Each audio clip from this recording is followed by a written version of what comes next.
জলবায়ু পরিবর্তনের প্রভাব যেন চোখে আঙ্গুল দিয়ে দেখিয়ে দিল এবারের ইউরোপের গ্রীষ্ম। তীব্র তাপপ্রবাহের কারণে মাত্র 10 দিনেই বার্সেলোনা, মাদ্রিদ, লন্ডন, মিলান সহ ইউরোপের গুরুত্বপূর্ণ 12টি শহরে প্রায় 2300 মানুষের মৃত্যু হয়েছে।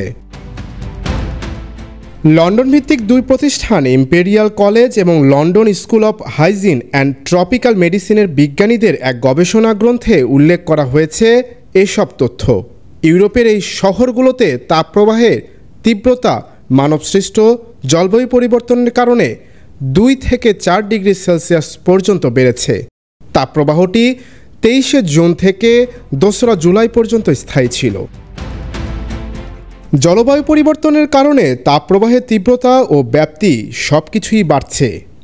ইউরোপীয় ইউনিয়ন ও বিভিন্ন দেশের সরকারগুলোর প্রতি দ্রুত ও কার্যকর পদক্ষেপ নেওয়ার আহ্বান জানিয়েছেন বিশেষজ্ঞরা।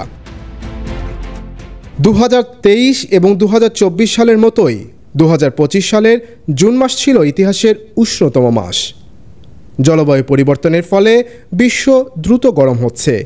এই ধারা চলতে থাকলে ইউরোপে ঘন ঘন তাপদাহ দেখা যাবে, যার বিপরীতে বাড়তে থাকবে প্রাণহানি। ইন্টারন্যাশনাল ডেস্ক, দৈনিক করতোয়া।